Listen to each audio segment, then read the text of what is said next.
Babysitter episode is really interesting for me because it deals with the difference between Spartans and humans. The ODSTs are an elite special force within the UNSC that's often tasked with going into combat zones before anybody else, either soften up opponents, take out dangerous installations, but they're typically in small groups and in the most dangerous scenarios in the entire war. I guess that makes you the backup. Sorry, O'Brien. I'm the backup? And the shooter is a Spartan. What? Babysitter is a great episode for showing the competition that exists between the human soldiers, the ODSTs, and the Spartans, because the Spartans are the biggest, baddest thing around, absolutely. But the UNSC has a lot of other very tough soldiers, very mean soldiers, and they absolutely want their ability to fight against the Covenant as well. I'm sure as far as the ODSTs are concerned, it's a little antagonistic. You know, the Spartan 2s at some point in the war, they get a lot of press. And they're elevated as the heroes of the war effort. And come on, there are only a couple of dozen, and sure, they're terrific fighters, and it's phenomenal what they could do. But then you have thousands of other guys fighting, slogging out in trenches, and the ODSTs, they're not getting a share of that glory. And they're really the elite fighting units. They pull a lot of weight in the war. They're the special ops guys. They drop in, feet first into hell. It takes a lot of guts to be an ODST. Maybe you're a little crazy, too. So I think there's an antagonistic relationship. Spartans probably don't care. Spartans probably see the ODST as another part of the fighting team. ODST probably see the Spartans as glory hounds and getting better equipment, and they could probably do the same. They couldn't, but they probably think that. We lost Checkman in the atmosphere. And we almost lost you, too. The funny thing about the Spartan ODST rivalry in the games is that the ODSTs often play kind of a support role for you in the first 3 games. Effectively in Halo 2 and 3, they're like Marines. They follow you around, they help you, and there's no sense of that rivalry. That's all in the deeper canon in the books. So this was a great opportunity to animate it and bring it to life and bring it to the forefront of the character side of the universe. And it makes for some really fun moments and some really exciting drama.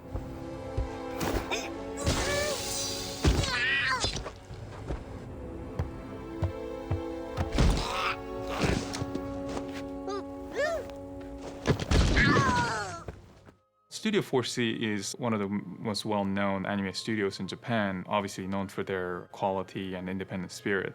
But they're also well-known in the West for their work on The Animatrix, Batman Gotham Knight, and Title Axis Spriggan. Studio 4C has always had a fairly different approach to both their work and anime in general. 4C's approach is kind of like a slightly more edgy indie kind of a vibe, but they're also very good at traditional storytelling, and we felt pretty confident after our first meetings with 4C that they were going to pull off something fairly spectacular. And I think definitely the ODST themed episode called Babysitter shows off a very traditional action-oriented human story. ODST のエピソードは This episode is about an ODST team and a Spartan joining forces to face tremendous odds in a mission.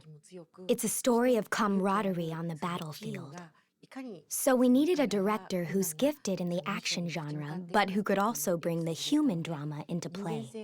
Director Kano is someone I picked to tackle this challenge. I believe he carries a sense of humanity and warmth.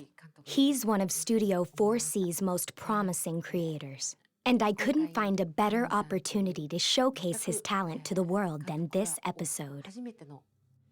Well, director Kanno came with the highest recommendation from Ms. Eiko Tanaka, who's the head of the studio. We actually were very pleased to find that he brought his own unique interpretation of the Halo universe, how it might look and how the characters would be interpreted. It's not a straight translation or interpretation of the existing Halo universe per se, but his style definitely was a perfect fit for the story for the ODST.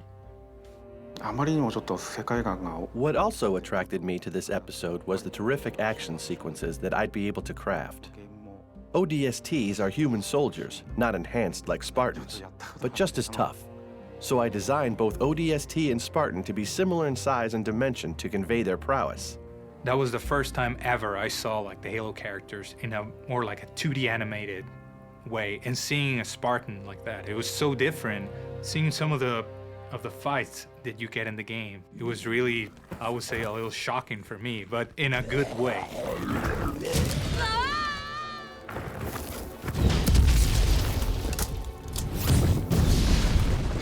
The Babysitter is a very self-contained episode inside the history of the Human and Covenant War. It lets us focus on the relationship between the ODSTs and the Spartans. It lets us focus on their conflict and ultimately on their reliance. They do need each other at the end of the day to succeed, and staying inside the bounds of this mission lets us keep all of our attention on that relationship. The Halo universe is so huge and detailed, and this story is only a small slice of that universe. This is a story that describes an emotional tie between an ODST and a Spartan. I really fell in love with the script I received from Microsoft. It stimulated our imagination about what kind of visuals we wanted to create to tell the story. At the end of The Babysitter, of course, you realize that the Spartan's a woman. One of the real reasons we did it was to compound our ODST snipers' embarrassment at his inability to judge what a value a Spartan brings to a situation, and just that awkwardness discovering that she's not who he thought she was.